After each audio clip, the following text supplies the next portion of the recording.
Hello, everyone. Episode 6. We've made it to this one. I'm your host, Brad. And I'm Charlie. And yeah, amazing. 6 episodes in, mate. Did you even think that we'd even get to that? I don't even think we did.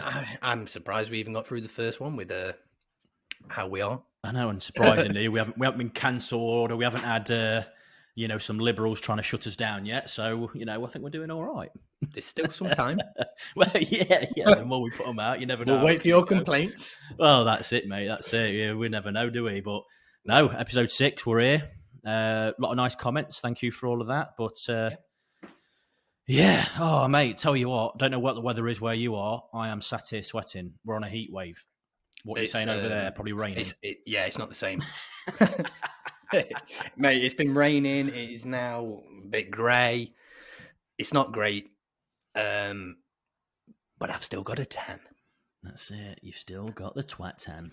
I've got the tan from the clouds. And I'm sat here with the doors open. It's still 20-odd degrees, and it feels like you're abroad. Now, I wish I could say the same. And I was saying to Brad just before we started, if I could be sat here in a jumper right now, I would be, because it is not very warm. But I didn't want to wear one because I wanted people to think, oh yeah, it's red hot where he is. If I could be sat here with my dad bod out, then I would, but I don't think, you're all just human, so I don't want to tease you all too much. Why don't you stand up and show everybody the bottom half of those viewers? Explicit warning. Oh man. But yeah, no, it's nice over here, and I have to say, when England's hot, I think it's pretty good over here. I have to say, second that, mate. I've said a few times to people over here, England, when it's hot in the sun, I don't think there's a better place. I just really don't. You get a good vibe. The pubs are rammed, so if you're going out for a drink, you've got pubs that they've got the atmosphere there. Everyone's out. I think everyone's happy. And bearing in mind, in daily life, when people are stressed and that, I feel like when the sun comes out, it just gives you a lift, doesn't it? So I just think England's just a vibe when it's hot. So yeah, it wouldn't be the same. Well, I'm not saying it wouldn't be the same here for other people, but for me here, I don't even think I've seen a beer garden within 10 miles. Everyone sits in, all the pubs here are dark. You go in and you're all happy. You're walking through a pub here and you think, oh God, I'm leaving now. I'm depressed again. Yeah. So. Oh man. Oh dear. Well, there you go. Pubs in England are better, so that's what I want ticked off the list. Controversial. Yep. Right, mate. So you're just gonna have to listen to this at the minute. Yep. I've got some quick fire questions for you. Okay, let's go. So I want quick answers from you. Yeah? Yep. So first one. These are on TikTok, by the way. So shout out you lot. First one. Jack the Lad has asked, "Is a Jaffa cake a biscuit or a cake?" Cake. Yeah, cake. It's in the name, so I'm going with cake as well. Yeah, 100%. The really boy commented ADHD. Cool. Yeah, thanks for that. Scotch Forky, holding down a job and being there for your family when you're struggling with mental health. Okay, well, keep going to work, you dickhead.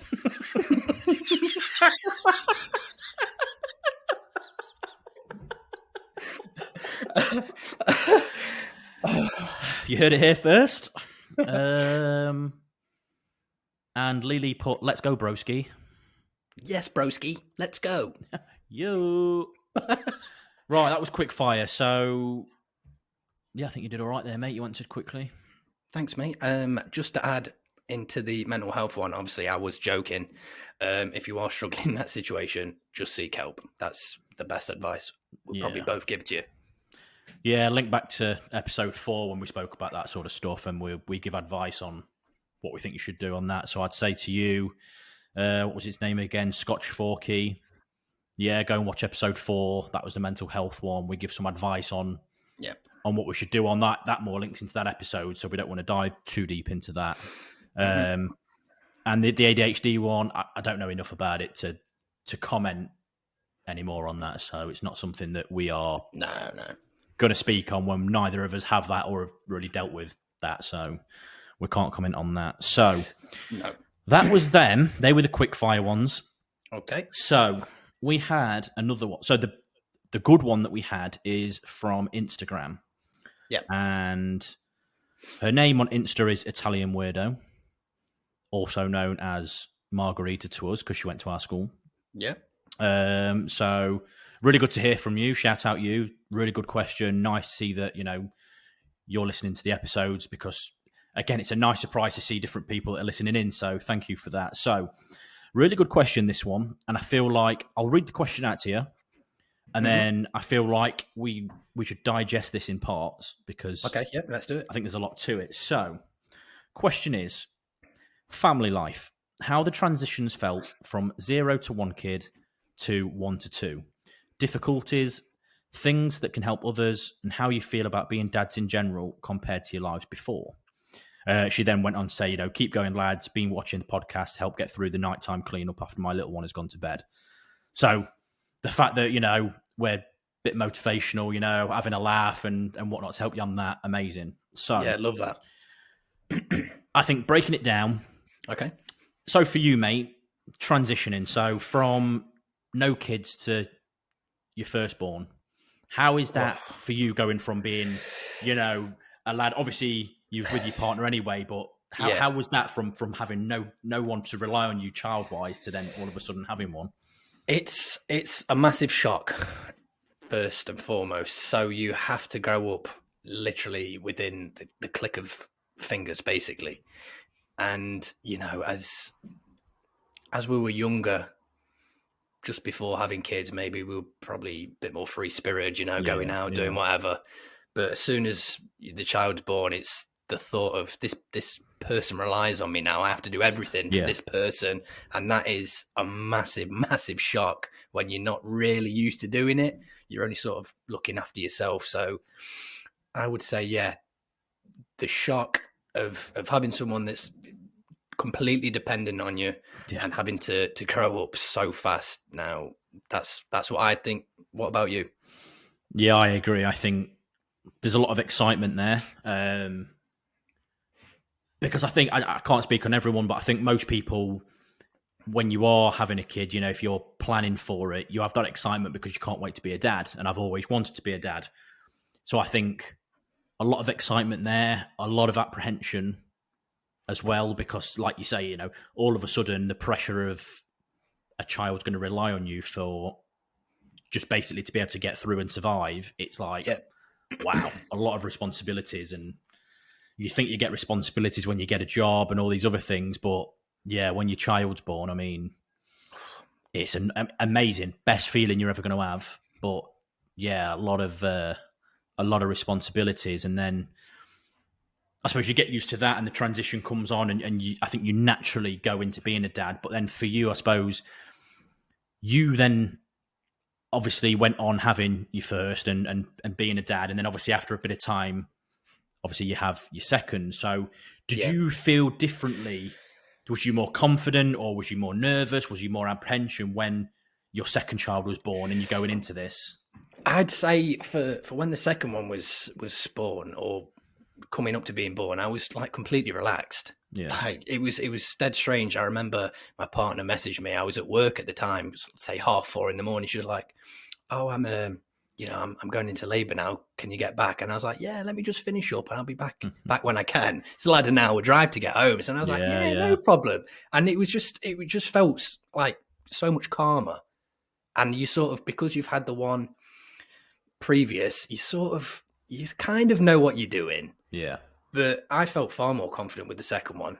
It was 10 times easy with the second one. Yeah. But then there's far more pressure having then two depending on you. 100%. Does that, you know what I mean? So same goes to you, mate. How was that transition for you from 1 to 2? Yeah, I think I definitely felt more prepared. I think even just in having things for the baby, because I've got 2 girls, so and I feel like having clothes there that we were kept, outfits that were in good nick still, we kept hold of them, and other things to make bottles and stuff. We kept all that. So I feel like we were definitely more prepared. We knew what things were useful and what things weren't useful for us. I think the only bit, again, which is probably quite natural, that I felt apprehensive about was when my partner was going into the hospital. And it's that I think the organisation of someone watching my eldest, because then you've got to sort that out last minute, and obviously being at work, it's like, right, okay, so I need to sort someone out to go and pick my eldest up from wherever, and then I need to then organise to get here and get the bags, and I think that's a bit more organisation that end, but I think going into the hospital knowing the sort of processes, I feel like it's like it's not too bad, is it? But I will say that the hospital here in Dublin, if anyone's listening who is having a baby at that hospital and their partners are going, the car park's miles away, and it's in a horrible area. So if you're going at night, it's disgusting. Like, it's in the centre of Dublin, not a nice place at night. No, yeah, I can imagine it's quite. And that's why it was a bit like, thankfully, when we got there, I parked straight outside. But, on the first one, I had to park in this car park miles away. And being an Englishman walking through the centre of Dublin in the middle of the night is not very nice. Yeah, I think that's a big one. I mean, I like both of ours went to different hospitals. So we had QMC for the first. Yeah. And then Peterborough for the second. And no comparison for me. Peterborough, far better. Far better. Oh. I mean, the car park's worse because if you go visiting times, getting in and out, horrendous. It's just traffic backed all the way up. But the actual hospital itself is a lot better. So I think that's a big thing as well for like planning. It's like that hospital experience does make a lot for it, doesn't it? In terms of the staff that they've got there, the processors and everything else. I think it does make it better for you if you get a hospital with a better reputation. So 100%. Definitely do your homework on that. Yeah, it was, especially on the first one, you might feel the same, is like when people are rushing around and stuff's going on, you're thinking, oh God, what's going on here? Oh, is everything okay? Yeah. And then on the second one, they're doing it. And because you know how it's gone on the first one, the second one, you're like, oh yeah, they're just going to be doing this now, or they're going to be doing that. There's no real, oh shit, what's going on? You're sort of that little bit more prepared in a way. And yeah, definitely. It's still tough. I mean, I struggle with the time when you go in, when obviously, when they're in labour, and obviously it's not a quick process. When you get into the early hours, mate, I struggle. I struggle at night times anyway. But I just remember both times going into the early hours and trying to stay awake, having to just get up, walk around, try and open a window, just downing coffee. Oh, mate, that's the bit that I found from a dad's point of view. Obviously, I know some people go, yeah, but the women are going through labour. Yes, that's obviously the worst bit. Just talking purely from a dad's perspective, like staying awake at night time for me personally it's tough because you obviously try to support your partner, but you've got no sleep and you're like, man. Yeah. No. And with everything that's going on as well, it takes it out of you. So you, by the time the baby's coming, your eyes are like drooping, but yeah. But look, when the baby's born, then you just poof. It's magical. If people haven't had kids and are going to have kids, that the first time you hold your child, it's no words to describe it. If I'm honest with you, it's when you get that moment, just you and your baby, mate. It's surreal, isn't it? Best feeling in the world. Best feeling in the world. I mean, I sobbed both times when my little ones were born. So it's just emotional roller coaster, but to hear them, that first cry is, it just does something to you. Honestly, it's amazing. It's the best feeling. But I feel like, you naturally get into it, especially with your second. I feel like because you're much more experienced now having one, I feel like when you do have your second and whatever, it's definitely feel like you can tell the experience of knowing like you're not as nervous holding this little baby here because you've been through it now, so you know how to hold them comfortably. You're not as nervous for like changing the clothes or anything like that. And then the signs of things, I just think, yeah, it's just I find it easier in that sense. The only thing I would say, I don't know about you, where it's harder is at weekends or whenever, if you're doing a day out, it definitely needs a lot more planning. Oh, For 100%. packing bags for the kids, because you need to make sure you've got everything for a baby, everything for a toddler. The dynamic changes of when you're going out. It's a bit more of an It's operation, tough. isn't it? Yeah, Yeah, it's that's where I tough. noticed It's the tough. difference. Yeah, it's tough. And look, my youngest one is walking now, and the pair of them together, it's a nightmare. Yeah, It's a nightmare, and they'd be killing each other, pushing each other, arguing about who's got a toy. Oh man! And then the youngest one, she's so stroppy as well. Got a dummy, boom, throws it on the floor. But look, I wouldn't change it. It's magic. It's it's unreal, 100%. isn't it? 100%. Yeah, it's the best thing. Yeah, but I mean, for anyone, and I don't know for you, asking the question whether it's something that you're maybe debating, but if it was, then I would say go for it. 100%. 100%. 100%. It is hard. It is tough having two little uns. It does test your patience, but big time. I think the positives there's so much more positives than there is negatives to it. Things that stress you out. I'd say definitely do it. It's the best feeling. I'm just going to add in there for the partner that's listening, 2 is the limit. Thank you. Yeah. It's a happy dynamic. I don't have to upgrade to like a 6-7 seater car. Because car seats take up the whole back of your car. So if you have a third, it changes the dynamics a little bit. You're being a people carrier. Yeah. Don't fancy a people carrier. In years to come, if when my two are a bit older, we'd maybe debate it, but I think for now we're at the same point where we're happy with the two and the dynamic. It just works better that way. If you've got a bit of an age where your cutoff is, which I've sort of said that this is my cutoff age, and the kids will be older, then I might think about it potentially, but at the minute it is hard work, and maybe in the years to come we'll see, but for now 2 is enough. And I suppose we've both got dogs as well. Oh, yeah. Which is almost like your third child. Okay, that's another one, yeah, because they are very needy, aren't they? It's like when you go, if I do weekends away, if I book, if I go on Airbnb and book something for the weekend, it's like, you've got me and my partner in the front, the 2 girls in the back, and then obviously in the boot, I've got like cases on one side, and obviously I've got my dog on the other, and I've, as I've got a Rottweiler, so it's not a small dog to get in as well. So it's, there's a lot of room in the car. So I'm at the point where, I mean, even if you had a small dog, it's still the fact that your dog's going to be going in the car as well. Yeah. It's just two's a good even number as well. And I will add, in terms of childcare, not that I'm going on the attack of Ireland today, which I'm not, but you don't get the same childcare that you'd get in the UK. So what is it what do you get in the UK? Is it 30? So it's now going to kids are all getting 30 hours free.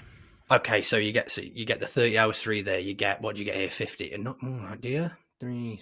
15 hours. Yeah, which is it's completely not enough. So Ireland sort of stagnated at the we had it. Yeah. No, what was it first?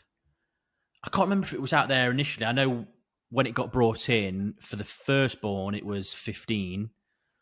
And then over the next few years, it started to change. And now it's at the point where all kids are getting 30 hours free, which is good, really. It is good. I mean, it's still massively expensive for, if you want to pay for parents, the rest. Like me and my partner are both in full-time work. So to have the kids in childcare for the full time is a hell of a lot of money. So so if yours is worse over there, if you're only getting the 15 hours, that's It's just the fact of, if you both can't work days.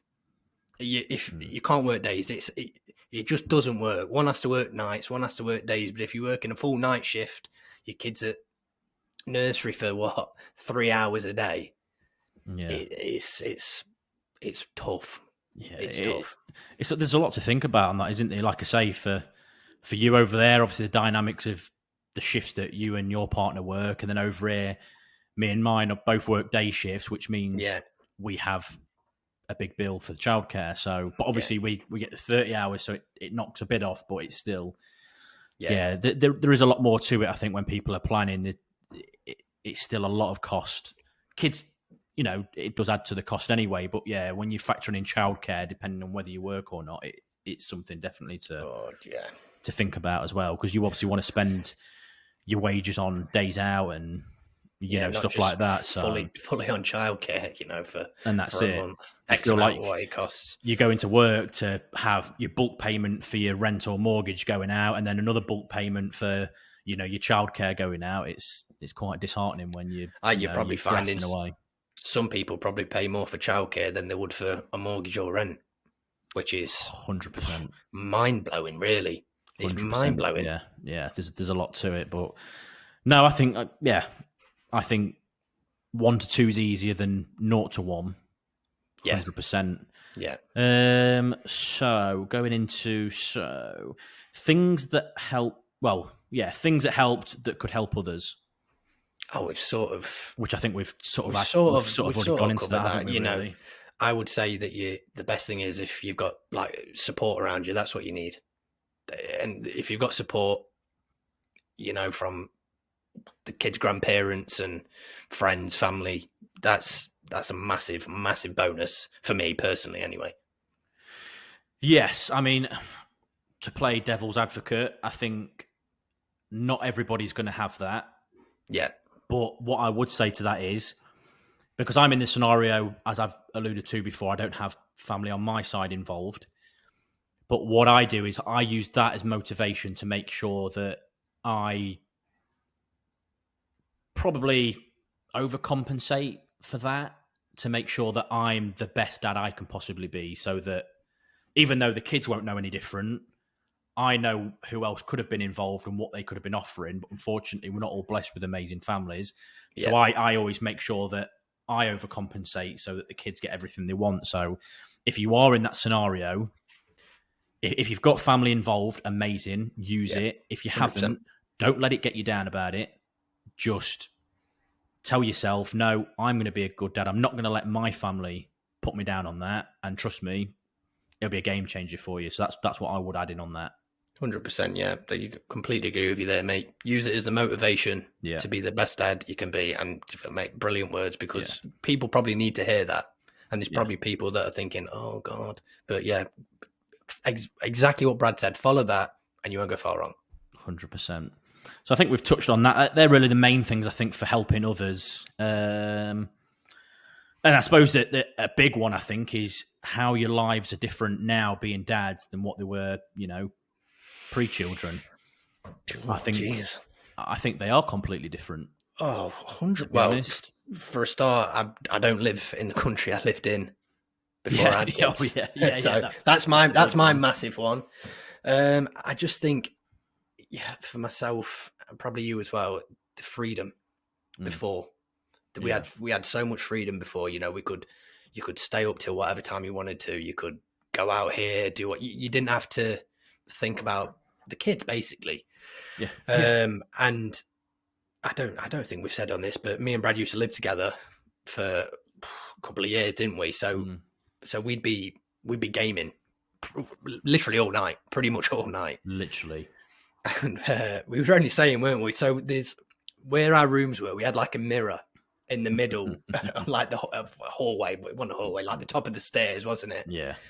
And you could literally, if I looked into the mirror, I could see Brad, and Brad looked in, he could see me. So whatever game we were playing, the communication was just by looking into this mirror. Through the mirror, yeah. It was brilliant. Set up. And that's, and I always go back and think about like that time, and I'm like, I love that. Yeah. But I wouldn't change my situation now. Obviously I wouldn't, but you do miss those times where you just have that little bit of freedom, and hopefully when the kids are older and they're more independent, you might get a bit of that back. But as I said, I wouldn't change it for the world.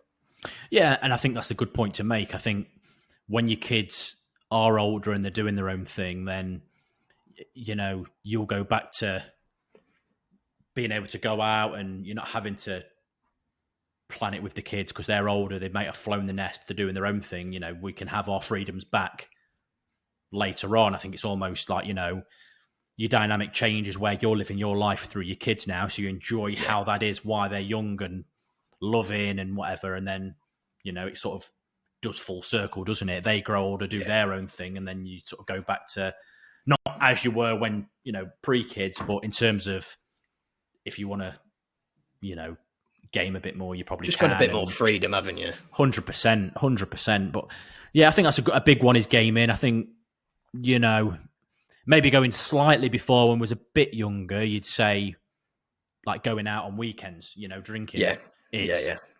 We'd just be going, oh mate, are you out this weekend? Yeah, of course I am. And then you go out. Whereas obviously like now if you're going out because of responsibilities, you're going, you're probably doing it once in a blue moon, you're sort of telling your partner well in advance what's going to be happening. And then, you're probably going through dad guilt as well for going out. And same for mums as well. Mums will get mums guilt for going out because, you almost feel like you don't deserve to go out and have a drink or do something with your mates. You feel like you should have all your time with your kids, and I'm guilty for it. I'm here preaching, go out and do your own thing, but I'm the same. Like I get dad guilt if I go out. I'm like, oh man, I'm leaving the kids, even though you should have some time. Both of you in a relationship, if you are both of you together and you're looking after your kids, you both should have time to see your friends or 100%. Go and get your hair done, your nails done, for the mums and for the lads, just to go out and do whatever, meet your mate for a pint or like we do, go and meet for a walk and correct the world in that. So 100%. And I'd say as well that it's important for you and your partner to spend time together without the kids as well. Yeah. And you need that.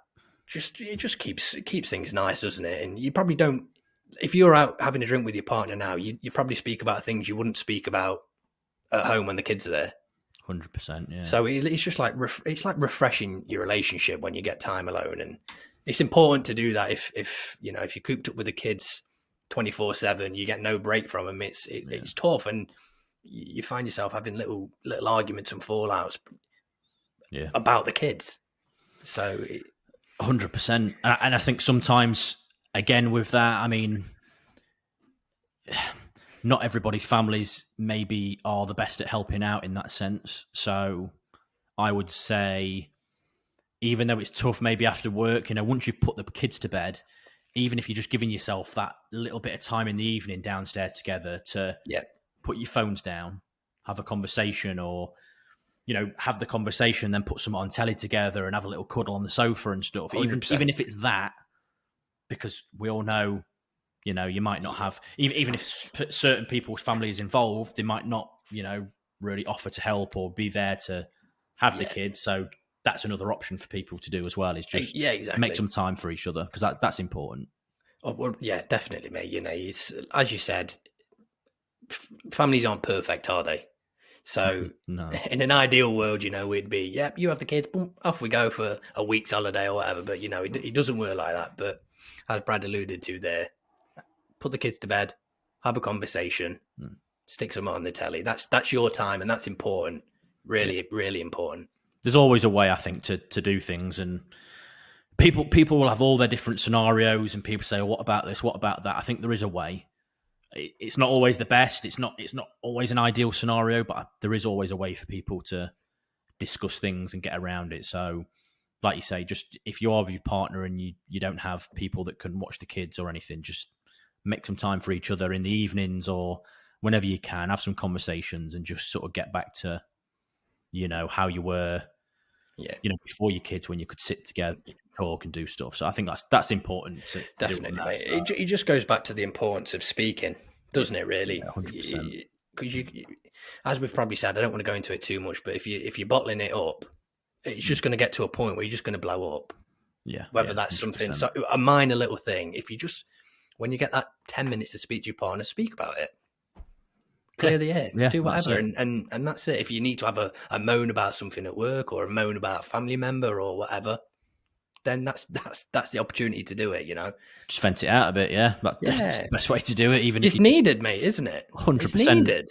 I vent sometimes when I'm home. I don't necessarily need anything said back to me. I say something's on my mind because I'm stressed about something, or if something's going else on, I'm going to say my opinion and I don't necessarily need to hear anything back. I just need to say it out loud, and then that's enough. Just to physically get it out there. You know what I mean? Yeah, 100%. And look, I appreciate that some people don't want to be telling their partners every single thing that's going on in their mind. But look, it's best to put it that way. It's best to just get it off your chest. Yeah, I think, I think ultimately it is, if you've got someone who you can vent to, you might not want to vent everything to your partner. And I think that's fair. There's always things that, it's not really conversations that maybe you're going to want to have with your partner. It's more of a friend sort of thing. But yeah, just get it out to vent. Definitely. There's ways and means, to do something. So yeah, I'd just say just get things off your chest when you need to. 100%, mate. 100%. But yeah, I think there is a lot of changes, big dynamic changes. I think a lot of it's quite obvious, isn't it? But you have to grow up quick. You've got responsibilities now. But I also would say, although you've got to grow up quick and you've got the responsibilities and all this, don't lose your passions. So I we're quite open that we're into gaming. Some people would say, oh, your ages, you shouldn't be into gaming. I couldn't care less. Gaming is something that I'm really into, and I know you're the same. Yeah. Now, just because we're at the ages that we're at, and we've got kids and stuff, does not mean that all of a sudden we can't game. That's something that I'm into. It's what I enjoy doing. It's my little getaway from reality. And I know there'll be a lot of people that listen that are into gaming themselves, or whatever it is that you are into. Just make sure you don't lose that. Don't go, oh, I can't do that anymore. Still try and do it, even when it's not often. Just keep persevering and keep doing it when and where you can, because you'll definitely feel better.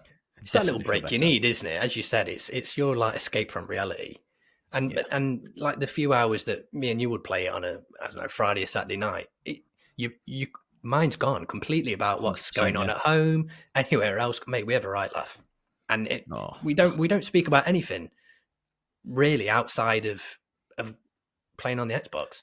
I think when we got, to be fair, the day before recording this, it was a Friday night, and we went on Xbox together, and we started off, little conversation. We loaded FIFA up, and again, we were still having like a brief conversation, like a little catch up, and then loaded up into co-op seasons, and then that were it. I was flicking through the teams about choosing who it was, and then that were it. It was just football talk, football. And then we're just discussing each team that we're playing, and speaking and the things throughout the game. And that's it. And it was, and then it's silly o'clock in the morning when we get off, and you're like, that's a lot of hours we've just spoke about FIFA and football chat, and it's your mind's clear. You go to bed and your mind's completely clear. Anything that you were thinking, I'm a bit worried about that. It's cleared it for that time you're playing. Yeah, your mind's cleared, and as you said, don't lose the passions. If it's gaming, brilliant. If it's drawing, keep drawing. If you like playing football, keep playing football, but just don't lose yourself. You might like a good crossword. You might like a crossword. I don't. What other good things can you like, mate? List what other good things can you like? Okay, crocheting. Crocheting. If you like crocheting, stick to it. What else? Let's go with painting.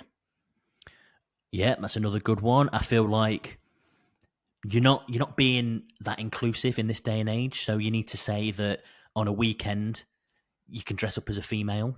Oh, sorry, yeah, okay. Ask me a question again. What else do you like to do, that's good for stuff like that? I like to dress up as a female. You know what? 2025, you are perfect for this year. You're inclusive, out there. I love your bravery. I'm actually wearing a dress now. I love it. It's beautiful. I absolutely love it. Do you like the colour of it? I love the colour of it. Yeah, no, we do have to include everybody, don't we, really? So if we're thinking about people with disabilities, what would they like doing? Disabilities. I would say... Oh, no, in fact, no, I won't say that. Next question. Oh. Could this be the cancelling episode? I was actually going to say walking, but... Yeah. Get up, you're lazy, you don't need that. Yeah. And I tell you, I'm not pushing you because they are hard to push. Yeah. They are hard to push. Now, how else can you be inclusive? Oh God, you put me on the spot here. How can I be inclusive? Include everybody in conversation. And there you have it, folks. There's our inclusivity for this episode. So speak to everybody, no matter who they are. Oh God, yeah. Well, there you go. We'll swiftly. Yeah, we'll go on. There's the other way now. There's one thing. Now we've spoke about it briefly on the outside, so I want to put it out to everybody now. So this week I started a new position. Won't say the company just in case people are listening. My guy. No, I think when you start at a new company, first day, you meet people. They should introduce themselves, shake the hand, and spark a bit of a conversation like that. Now, I don't know what the people listening or watching think. Let us know, but that's what I think should happen. What would you say? Should be a level of professionalism shown. 100%. Welcoming people in. I don't think you can pass any judgment because you don't know the new person starting, so you have to give them fair game, shake their hand, be polite, ask them if they need help with anything. Yeah. That should be bare minimum in my eyes. That's what I think, mate. And you don't want to be going in there with these people that on the first day, they've not said anything to you and you're thinking, I don't like this guy. Or I wonder if he doesn't like me. Yeah. You've just gone in, does he not like me? Straight away. You've only seen my face and he probably thinks, this twat. Yeah. Just started here. That's one thing that bugs me about starting at new jobs. I hate meeting people. I hate it. It's a big leap, isn't it, when you start a new job? Yeah. I know when I started at the company I was at now, and obviously I travel around to different sites and stuff, and yeah, you still get apprehensive, to be fair. I mean, I go meet site managers at different places, and like some are brilliant, and then I go to some places and sort of what you was alluding to there. Yeah. It's like I walk into an office and I can be like, morning, you're right. And then people like, they might literally just look up and then just look back down at the screen again. And I'm just like, are you taking a piss? Yeah, you're like, oh yeah, thanks for that, mate. Yeah. I just get my back up straight away as well. I'm quite outspoken with stuff like that. So I'm just like, are you not taking a piss? Yeah, it's weird. It's weird. I mean, like, is someone going to speak to me or what? Because most of the time you wouldn't expect that, would you? You'd expect what we spoke about. They'd be like, "Hey, morning, mate. How are you? Yeah. What you here to do? I'm so and so, the site manager." That sort of stuff. But when they don't, you're like, "You knob." Yeah, I'm just like, oh, I can't stand you. How are you coming to work and just being that level of miserable? Yeah, that's the thing. And I was telling you through the week, mate. What was I doing in the first couple of days? I watched a film. Yeah. All day. Just sat there watching films all day, which I'm not going to grumble about. You can't, mate. But it is mind-numbing. And if you haven't took your phone charger with you, you're in a bit of trouble. Ugh, yeah. Yeah, that's a word. So you're struggling, but hopefully it gets better. Yeah, I mean, you got to give it time, haven't you, to see how it improves and goes forward. And hopefully it works out for the better on that one. I put it out there to any of the Sperry lads listening. Can you get me job back, please? I'm on my way. Yeah, I'll second that. Sperry lads, get my boy a job. What are you saying? Dave, if you're listening, mate, team me up for a job, will you? Cheers, buddy. Yes, dive. So, where are we? We're in Ireland. There's no we in this. No, it's me. Yep, it's just you on your own. I'm lonely now. Hello, darkness, my old friend. That's what I feel like. I'm just sat here in the shed in my garden. It's pitch black. I was going to say, is it dark there? Because I've just looked to the side and it is. Yeah, it's getting a bit darker now. That's why I'm lucky I switched the lights on before we started just to make sure. Because I thought I can't remember what time it's starting to get a little bit darker. We'll be a little bit later on this one. What time are we? Well, jeez, we are late. Yeah, pushing towards 10 o'clock. Bye, everyone. Yeah. Thanks for listening, everyone. Bye. Now, I've just had a busy day today. I've just, sun's out. Obviously, we got a heat wave this weekend, so we've just been getting stuff done. And funnily enough, actually, I had a lad that I used to work with. He messaged me after some of our episodes where we're telling people to reach out, and he messaged me saying, listen to the episodes. yeah, really like what you're doing. We should meet up. I was like, oh, sound, yeah, because obviously Brilliant. we worked at the same place together, worked quite closely, and obviously since me leaving that place and adulting, I just don't get a chance to really do much, and I'm guilty for it. I can't say that I've also reached out too much to people, but yeah, he reached out and then we arranged it so he come round today, brought his partner and his daughter round. So Oh, nice. the first time meeting his daughter, she's 5 months old. So Jeez. yeah, fresh little That's the baby thing. come round. So I would, going back to the things about bait, time goes so quick, doesn't it? Like you lose track of time. It's gone. oh, mate, I said to them when they Mad. come in. So my youngest, right, I look at her still. So she's 1. And I look at her and I think, oh, you're tiny. And then obviously, shout out Ollie, who came around today. He brought his daughter around who's 5 months and she's tiny. And I'm like, and I just sat there. So he comes in and he's like, there you go, mate. Passed his daughter over. So I'm holding her. I'm like, oh my God, she's tiny. And I sat on the floor with her. So I'm holding his baby. Yeah. And then I've obviously got my youngest who's on the floor as well. And I'm like, God, you actually look massive in comparison. Because obviously my youngest looks tiny in comparison to my eldest. And then you look at this, 5-month-old baby, and I'm like, wow, it just shows you how quickly it's scary. It's so scary. It's honestly, it's mad how quickly that time passes and how much they change.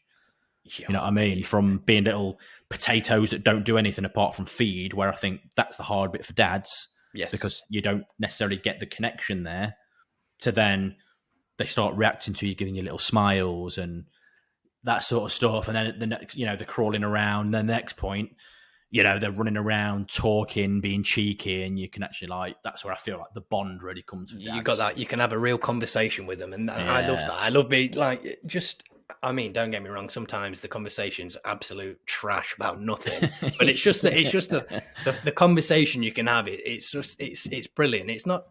It's so different to a conversation, obviously, that you have with like me and you are having, isn't it? It's just you just talk nonsense, and it's just mad.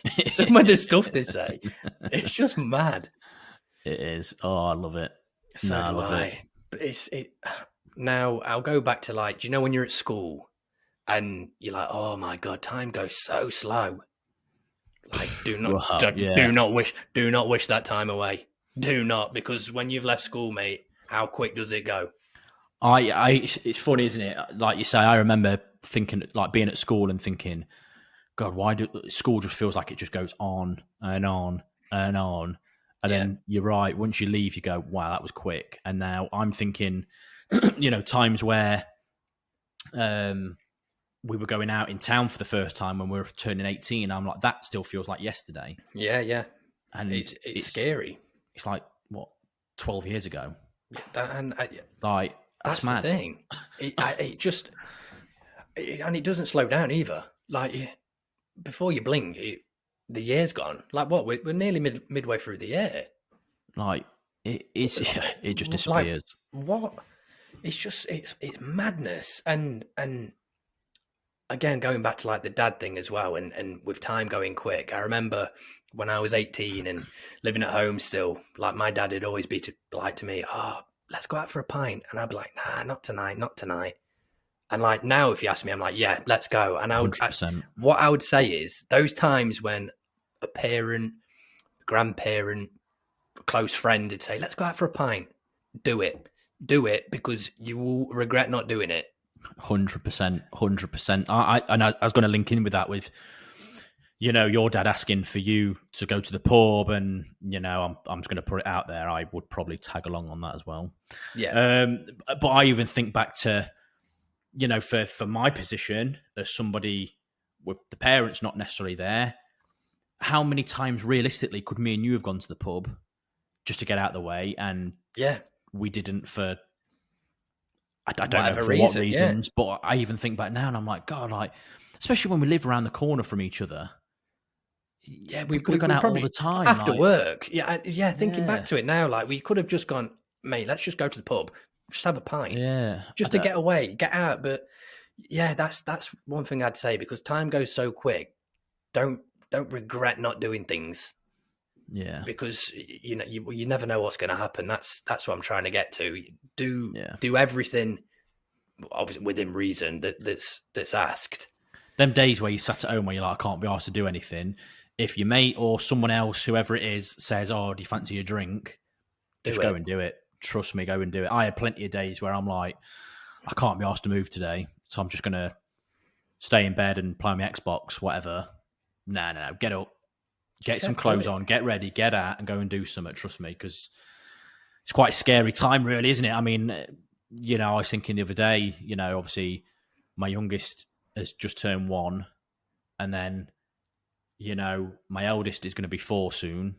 I'm going to be 30 soon. I'm like, that's a just scary got away, thought. hasn't it? It's a scary thought. It's quite time just got away. It's quite strange. And I know a lot of people say, 30 is still young, and I agree it is, but it's a big milestone to get to go, I'm 30 now, because it still feels like yesterday I was 18 with minimal responsibilities, just thinking about going out every weekend and, going in forum and having the music on when you smashed off your rocker and you're just thinking, I've got no cares in the world. Yeah, and man, it's mad. And don't think at 30 you have to have like everything in place. Like Brad said, you are still young. Mate, I don't have everything in place at 30 still. Do you know what I mean? And far from it. And I don't know if I just think if a good opportunity presents itself, whatever age you're at, if people are 40, if you get a good opportunity that presents itself to you, take it, please. Just take it, because you don't know what's going to happen. That's what I'd say. That's my ethos as well. I mean, I use that as well for, see, I'm quite set in my opinions, my thoughts on things, and I don't conform to how other people think. If we, like me and you, if we're debating on something, I'll have my opinion, you have your opinion, I can respect it. Some people can flip-flop and change their ideas, can't they? I'm very much you know what, you live once. I've had a lot of stuff go on. I'm at the point where I think, you know what, I'm not going to please everybody. I'm just going to stick to what I think is right, my morals. Yep. And I just feel so much more comfortable doing it. And people, you'll upset a few people along the way, but when you look back to yourself and you go, you know what, you stuck to your guns, you stay true to yourself, and that is such a big thing. I think for me, looking at things is I stay true to myself, and that's all I need. Is I'm not going to look back and think, oh, I bowed down to this person or that person for ease. No. And I'd say that the people that you lose along that path of you sticking by your guns, they're obviously not meant to be a part of your life, which is fine. Like it happens, but you'll know that the solid people around you they'll be there through regardless. If me and Brad had different opinions, so what? Like I know what I'm getting with Brad, and that's I like that. That's it. And some people don't, and if they're lost along the way, who cares? Doesn't matter. That's not important. I've upset a lot of people for things I've said, my opinions. I'm not afraid to say what I think, but as Charlie's just said, he knows what he's getting with me. He also knows that if he asks me an opinion on something, I will give him my honest opinion. I'm not going to think, what does Charlie want me to say? How often do I message you and say that? Yeah. Mate, I need your help. What would you do? 100%. There we go. And that's, and at least, like you said, I know what I'm going to get. It's not going to be bullshit. Oh yeah, do this, do that. This is what I do. You interpret that however you want, and you act on it however you want. You're not telling me to do it. It's your advice. That's it. And I like that. And as you said, some people don't like that. Yeah, a lot of people don't in this day and age. A lot of people don't like it, but who cares? It doesn't matter.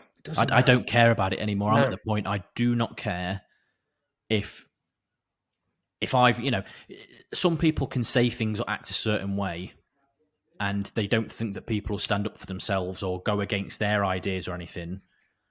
I don't care. If you get upset because we have a different opinion, well, that's your problem. It's not mine. I stand by what I think.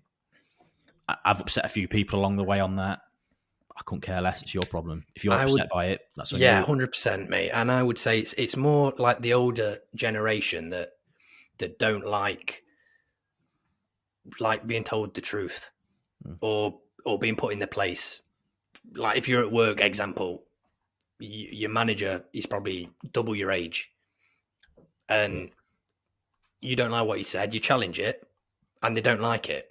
Yeah. And I think that's another thing where it's just a generation thing. I think different so. Generations, 100%. I think they have a certain element, like you say, the older ones, you know, work, family members, whatever it is. Some people do think they have a position of power. Yeah. And when they meet people that don't conform to that, who have their own mind, their own opinions, unfortunately, they're not going to like that. It, do they? They'll probably slander you for it. I've experienced it. I don't care one bit because I'm real. I'm as real as it gets. I say my opinions. I don't care about upsetting you if you don't like it. It's your problem. Couldn't care less. I stick to my guns. Charlie, I know you're the same. You've got your own mind. You've got your own opinions. You stick to your guns. Yeah. And that's the most important thing. It's you've so got real. To, mate. You've got to, haven't you? You've got to. You can't bow down to these people that think they're in a position of power. Yeah. You can't. You'll be a sucker. You just plod through. Then you don't plod. For anybody listening, don't plod through. Create your own path. Don't let someone dictate what you're doing. 100%. You carve your path out. 100%. Say it. I can't say it loud enough. You make your own path. Do not let anyone else dictate what you are doing or impact your life. No chance. No. Chance. And it comes with the hard decisions that you have to make. Don't be influenced by by people in your ear. Don't do it. Yeah. 100%. It's your life. You make your path. If it's a better option, do it. If it's a worse option, don't do it. Yeah. But do what you think's best is what I'm saying. Don't listen to other people. Don't let other people nibble in your ear about, oh, don't do this, don't do that. It's not right. If it's right for you, fucking do it. Yeah. 100%. But I just want to say it as well in terms of our interactions. We had a good one, mate. I don't know. I think I got tagged in it on Facebook. Yeah. So somebody, so I'm just going to get it up now so I can read it out. So somebody on Facebook is in a group called Podcasters on Facebook, and somebody posted a thing in there saying, which people in England do podcasts? Leave a link to the YouTube channel in the comments. And I've not posted anything really in that. I post across a few groups to get people in, but I hadn't posted anything, and it said that someone had tagged us. So someone called Alistair Green commented on this post saying, the guys at the Unplanned Hour do, tagged me, and then put, I listened to an episode yesterday, it's good stuff.